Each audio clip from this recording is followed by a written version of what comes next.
Operation Safe Mode. Peace be with you, and welcome to the editing room of K-Team Productions.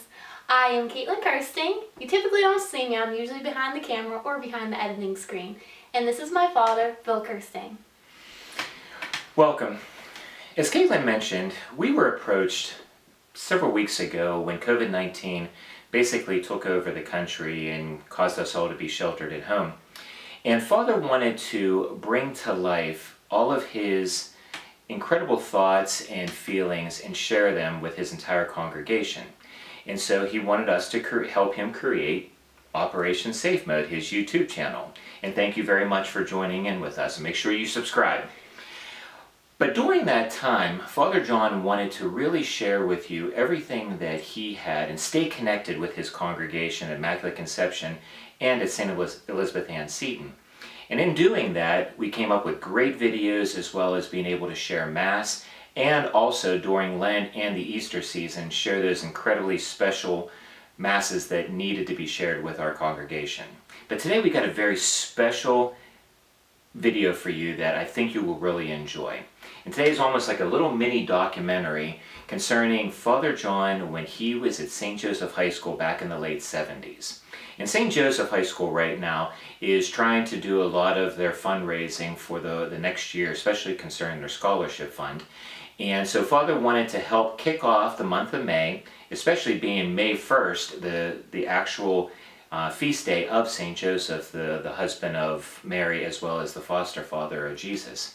And so we did a little documentary that's going to share his years at the high school, as well as all of what he experienced that really shaped Father John to be who he is today.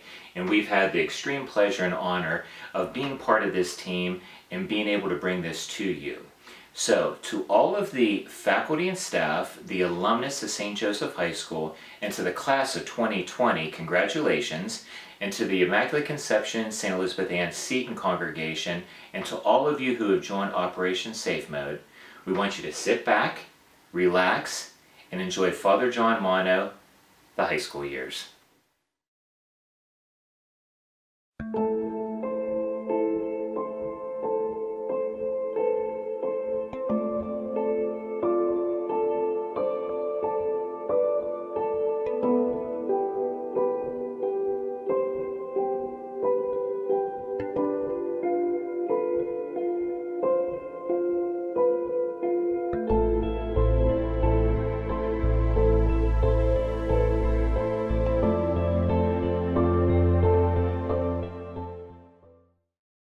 Hello, Father John.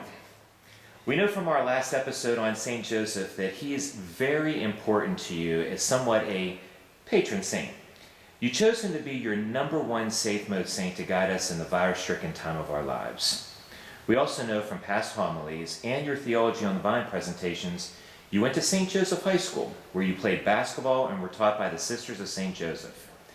How does your high school experience of the past and this present time of safe mode living tie you to Saint Joseph and your desire to make him your #1 safe mode saint? Well, Saint Joseph became my #1 safe mode saint, as I said in the video, because he did tend to Mary and Jesus during their lives. But when the COVID-19 virus began to afflict us and keep us from our regular routine, Saint Joesph High School had named me one of the recipients of the Spirit of Saint Joseph Award, and it was to be held at the Oakmont Country Club, and it was canceled. And I just thought, how much more could you ask from St. Joseph than to have the Spirit of St. Joseph Award and not be able to receive it? I think that's the most awesome part of St. Joseph, keeping us in that safe mode. He kept me in that safe mode of his humility, and I didn't have to stand in front of the people and receive that award that night. So were you prepared to give an acceptance speech? And if so, what were you going to say that night? It's kind of funny because I wasn't sure what they expected of us, but there was a few things that I wanted to do. I certainly wanted to receive it in memory of my father, and also the Sisters of St. Joseph, and also the class of 79, my classmates, because they were all very instrumental at that time of my life and in my formative years of high school. Now, we know that your father passed away 2 years ago this past January, and of course, our deepest sympathies. Is that why you wanted to dedicate this award to him? Not really. My father, as far as I was concerned, my father is Saint Joesph High School. He had an incredible love for the school, and he was always very proud of the opportunity to be a member of Saint Joesph High School. And also, he always looked to Saint Joseph as he raised us to keep us safe in our journey as a family. My father's dad died when he was 16 years old, when he was just beginning at Saint Joesph High School. They were living in Fort City at the time. My father would take a train down to school, and then he would ride back to Fort City with the paperman. And that's how he got back and forth to school until they moved to New Kensington. So my father always saw Saint Joesph High School as a place of safety for him. It was a place for him to know that he was at home when he was away from home, and certainly without his father. So it seems as if prior to you going to St. Joe's High School, he kind of instilled that love already in that as you were growing up. My father loved St. Joe's High School so much, and all he wanted was us to love the high school as well. And he instilled it in us as he shared the stories of his friendships that he made, and the stories about the sisters and the things that they did and helped him through those difficult times of his life. And certainly his love of playing basketball and being a Spartan was the stories that he would tell. And those were the things that helped us to know that it was something we desired as well. In fact, I always said that there was two things that my father said when he held us as his infant children. He welcomed us by saying, "You will go to St. Joe's High School and you will root for Notre Dame." And those were the two things that we knew from the start we would be a part of. So you mentioned, Father, about the Sisters of St. Joseph.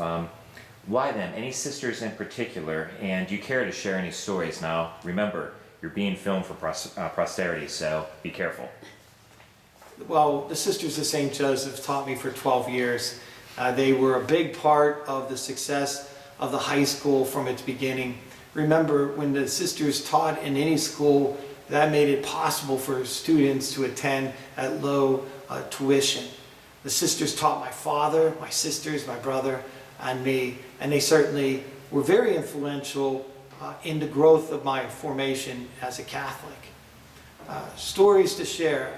There's probably many stories I could share, but since, as you said, we are on camera, I will always share the stories that are most meaningful to instill in me that spirit of St. Joseph.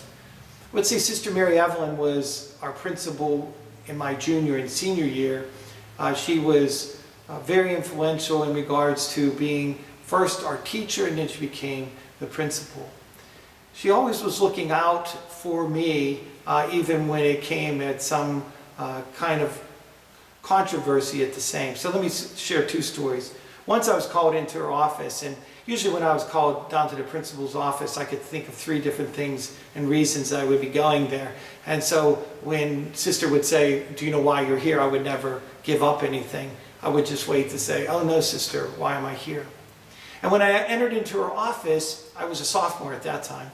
I entered into her office and she handed me this pocket dictionary. And she had been my English teacher at the time. And she said, "You really need to learn how to spell." Now, she wasn't being mean because I couldn't spell cat if you spotted me the C and the A. So she gave me this dictionary. She said, "When you're unsure of a word, just look it up." And she spent time after class helping me learn how to diagram sentences to know and learn the function of a sentence. So if I've improved in any way in my spelling or even in my writings that I do so often for the parish, I really thank her for that. But we had a controversial situation one time when I was a senior, and it was that I had a study hall, and the study hall was at the same time that Father Henny would be offering sacred Mass. Now the chapel in our school is in the middle of the building, and he would offer Mass, so I wanted to make the first Fridays of the month. And my study hall was at the same time. So I would skip out of study hall and I would go to Mass so that I could make the 7 consecutive First Fridays. So one day, for whatever reason, Sister was looking for me in that particular study hall. I think she wanted to give me some things to take home for my father because he was the president of the school board at the time. Well, I wasn't in the study hall. So the next Monday morning, I'm walking down the hall and she confronts me and she says, "Mr. Moineau, you were not in your study hall on Friday afternoon. Can you tell me where you were?" And she was ready, to give the discipline that was necessary. And I said, "Oh, sister," I said, "I was at Mass. I was first Friday and I was attending Mass." And she looked at me and she said, "You better have been at Mass, because that is not the kind of lie or excuse that I want to hear from one of my students." I said, "Honest, I was at Mass." So I'm sure the sister did her due diligence. She checked with Father Henny and found out that I was there. So the next time she confronted me, she said to me simply, "Just let me know where you are. If you're going to be at Mass and not in study hall, let me know." And that's just the way the sisters were. They wanted to be strict and keep us in line, but they were smart enough to know that these were things that were important to us.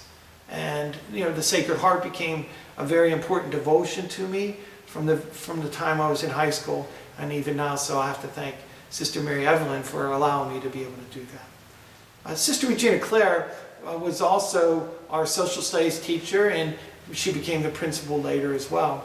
And there was one occasion that I remember the most that I appreciate very much. We had taken an aptitude test of some sort, and I think I had just gotten new contact lenses, and I really couldn't see the questions, and I just kind of answered whatever I wanted. And because of that, I was assigned to the learning support van. My friends called it the dumb bus. And so I'd have to go out into the parking lot to go to the support van. And I'm sure I still needed help with my English and spelling. But when Sister Regina Clare found out through Sister Florence that I was always scheduled to go to the support help van during religion class, she came to me and she says, "I don't want you to go out there anymore." She said, "Whatever they're teaching you there, we can teach you in here, but I don't want you to miss religion class." And that was really important to me. I mean, sitting here now as a priest, knowing that the sisters knew the reality of why we were really at Saint Joesph High School.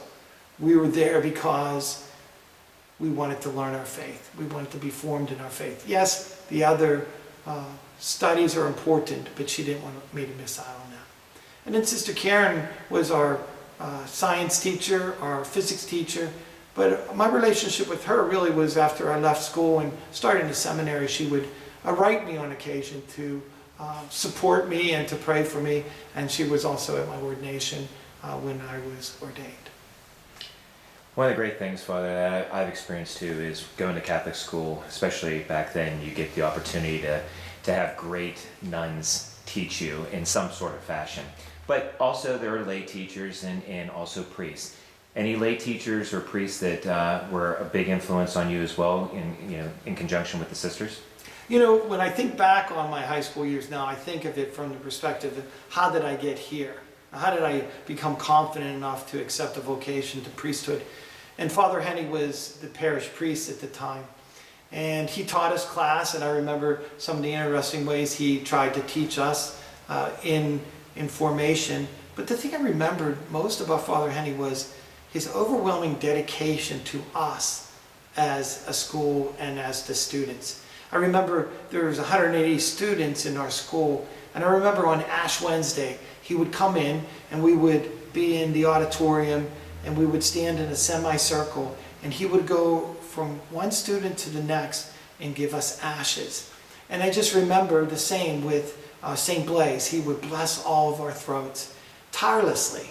And I know that after becoming a priest, how difficult that is. But I just remember as a young person how much dedication he showed just in the devotional life. So I would say some of my devotional life I attribute to Father Henny.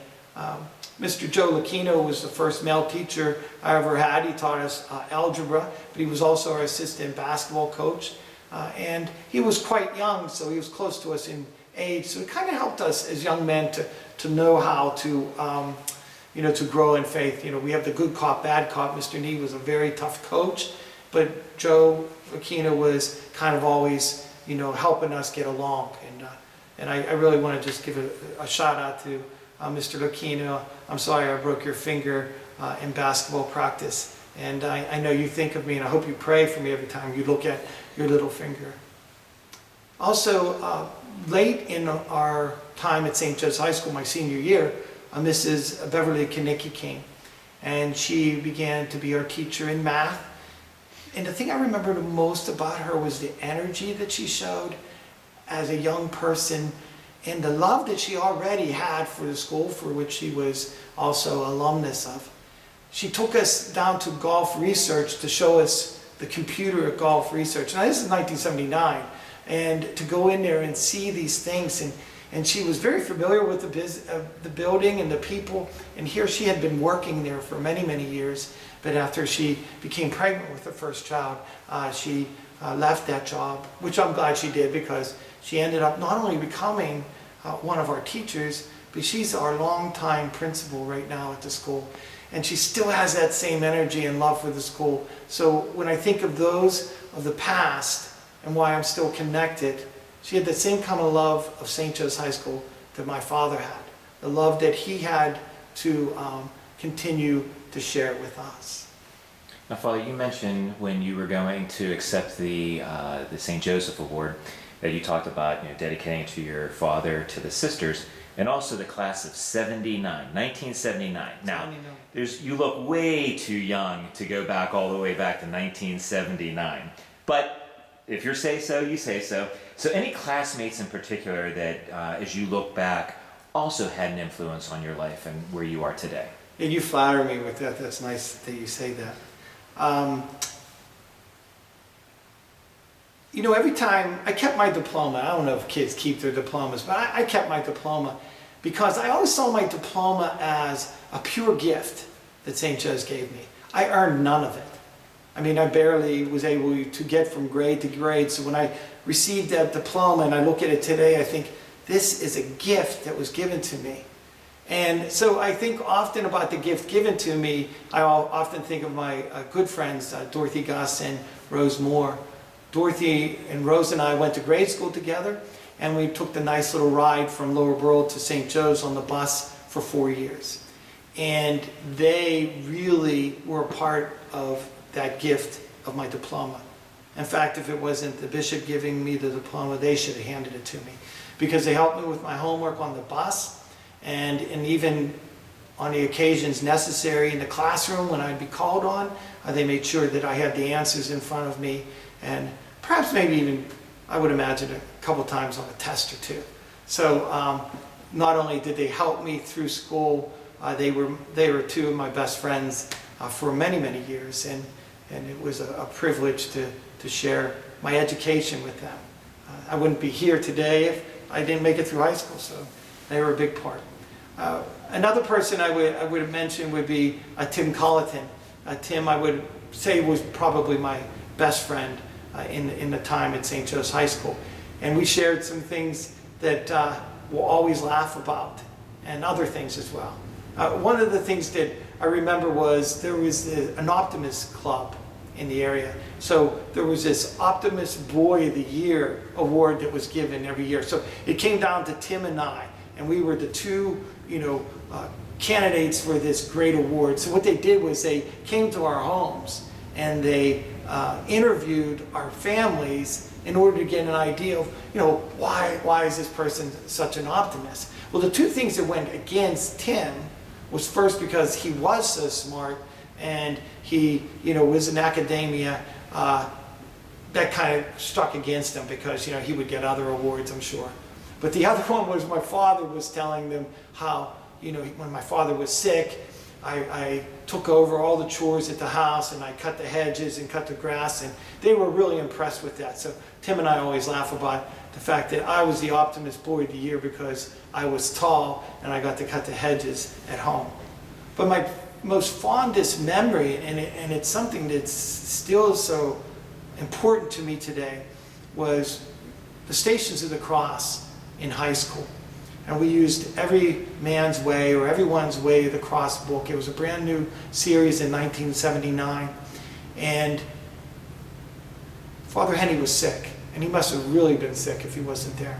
So because both of us, Tim and I, were on student council, Sister Regina Clare asked us if we would lead the Stations of the Cross for the school.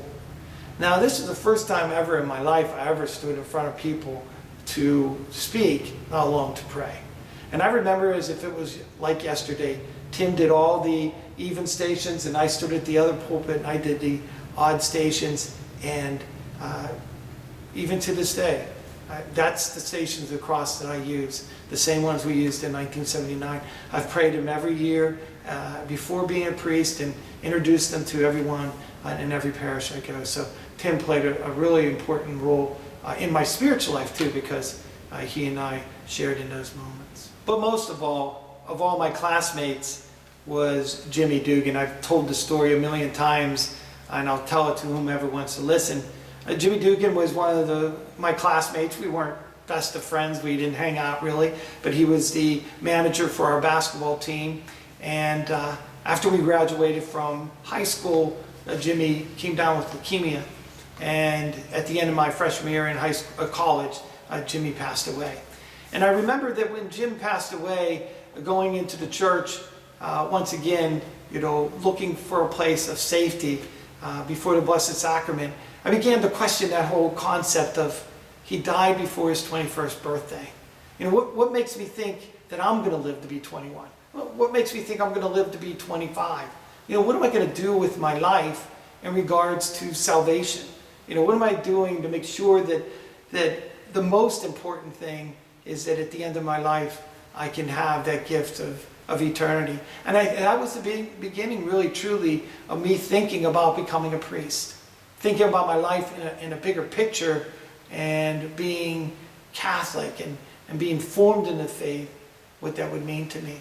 And so as the years went on and I did go into formation and I prepared for ordination, I had been told by so many people that Mr. and Mrs. Dugan, Jimmy was their only son, only child, and they were still distraught at his death. So I remember thinking, I know what I'll do. I'll send them an invitation and invite them to my ordination. And so I sent them an ordination invitation, but in the card I put, I am sure many times throughout your life, you wondered why your son had to die so young. And if Jimmy died only for the reason for me to take serious my call to follow Christ, then it was a gift given to me. And I hope that you can come and share in my joy. And they were there front and center, and they shared. And that's just really the way the class of 79 was. I just feel that I look back on my relationships with them, and I know that it is the reason why I am who I am today. You mentioned about academia, and it didn't seem like you really gave yourself too much credit as being a student. But it seems like you really enjoyed playing basketball. 6'8", have the opportunity to get in there and bang those boards. From what you've shared with us in the past, very proud of playing hoops as a Spartan. Why was that such an honor to you? I think more than anything because my father, loving Saint Joesph High School, was also loving being a Spartan. And he loved basketball and he played there, and he really truly always hoped that we would get to play there. From the time I was a young boy, maybe second, third grade, my father started taking us to the Saint Joesph basketball games. And at the basketball games, I would just imagine what it would be like to be a Spartan, to be a varsity basketball player. My first heroes in my life were the kids that played. They were like grown men to me as a little boy. The Joe Timmonses and the Russell Watts and the Billy Grays. And later I got to watch, I think, probably the best basketball player at Saint Joesph High School, Tommy Timmons. So all I ever wanted was to be a Spartan. And I think that's why, basketball, from the time I was a little kid until I was able to play for Saint Joesph, was important to me. So with that said, how would you sum up your basketball career? I would certainly say that I left no mark on the storied history of Saint Joesph basketball. Probably the easiest way to sum it up would be white man can't jump.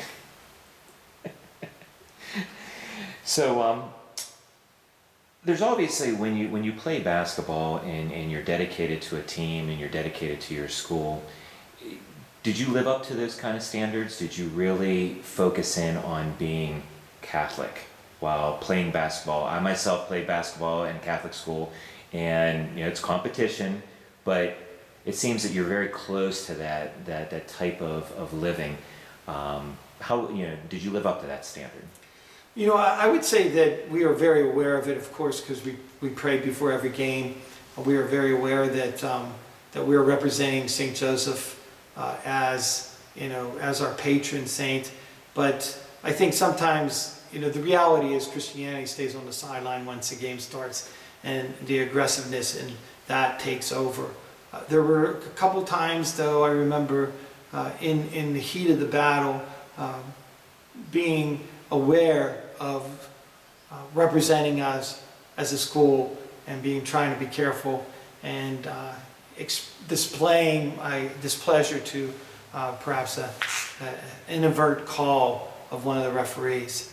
But I think that perhaps maybe living up to that standard was seen later in my life when I was ordained a priest. I was serving in the parish of St. Bernard's in Indiana, and one of our biggest battles was always with Shannock Valley High School, and the head coach there ended up coming to IUP and coaching me also as a freshman at IUP. But when I was a priest stationed at St. Bernard's, I was called to do a funeral, and when I got to the funeral home, there was Mr. Bernardi, the coach that coached against St. Joe's all those years, and then coached me in basketball.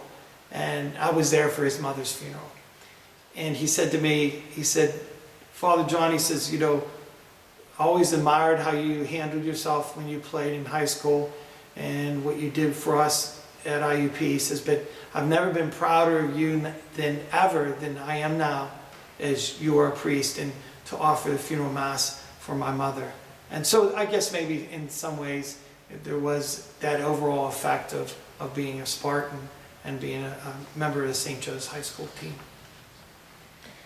Looking back, Father, on all the things that you talked about, it seemed as if high school really, really was a great time for you. It really opened you up to a whole new pursuit of this life that you live now.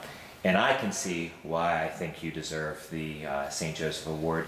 But why do you think you were chosen for the Saint Joesph Award? I would think that it was the spirit of Saint Joseph is the award. And, so many times people go back to their high school to receive an award because they left a mark on their high school. I think I received the award because St. Joe's left a mark on me, on my heart, and on my soul. And I think the priesthood represents what St. Joe's High School wants to produce. Certainly, they produce incredible engineers and doctors and lawyers and very successful men and women who live out their Catholic faith, for sure. But I think that receiving the Spirit of St. Joseph Award is more about how my life as a priest reflects on what St. Joe's High School wants to be back in 1979 and again in 2020. Father, we and your viewers want to thank you for this walk down memory lane. It's been incredible. I know you personally, but knowing this part of you in the 4 years of St. Joesph High School and how it affected your life is a fantastic story in itself. So then, other than this interview being that walk down memory lane, why do you want to produce this episode now at this point? I think that, as I mentioned, receiving the Spirit of St. Joseph Award during COVID-19 and not having that benefit, if you will, of gathering people together to celebrate who we are as Spartans, as members of the school, began making me realize how difficult it still is to keep a high school open, a Catholic high school open in this day and age because of finances. And the Spirit of St. Joseph Award was a banquet to raise money for the school, and then the golf tournament that usually raises $40,000 was canceled, So I thought if I made this video as a reminder to all the alumnus of what we really benefited from St. Joesph High School is still so necessary today. In fact, I really, again, as I said, I'm making this video out of love of my father, the greatest Spartan that I've ever known. Because my father not only loved St. Joseph's, he, as I mentioned, he served on the school board. He was the president of the school board for years. I remember him coming home late at night really worried that we were going to be able to keep the school open. You know, he went to Bishop Kinnear of Greensburg Diocese, and he got the opportunity for parishes to pay for some of the tuition from the kids on the other side of the river. He helped us move up to the building that is our new campus now in my sophomore year, beginning of my junior year. So I really wanted to do this video, not so much about me, because my story is probably typical of anyone who went to St. Joesph High School. I think anyone could look at the students and the teachers and the sisters and even the overall formation as that's who we are today. So I'm really like to speak to the alumnus, and not only the class of 79, but all of them, that perhaps maybe we can help the school in this crisis to raise some money. Are you going to make a donation to the scholarship fund? Yeah, the scholarship fund is a matching fund. Someone has put $25,000 up, so for the first $25,000 that is donated, there'll be a matching fund for that. Yes, I plan to give a $500 donation in appreciation of what St. Joe's did for me, and a $500 donation in my father's name for what he gained as a member of St. Joe's High School and what it means to us today still.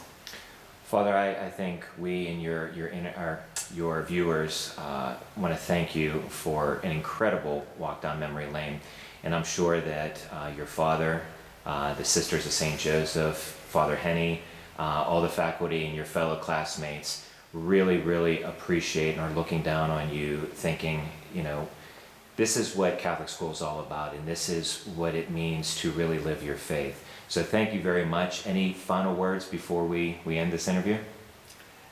Just another story, you know, that when we played at St. Joe's High School, my father played on a stage. We didn't have a gym. He played on a little stage. When I went to St. Joe's, we played at the Hardback Gym, and now St. Joe's has a beautiful gym of their own and a beautiful lab, a part of their campus. And I remember my father being so excited that St. Joe's finally had their own gym. And I remember saying to my dad, I'll take you to a ball game. And so I went and picked up my father, and we went over to the gym, and it was a very icy night.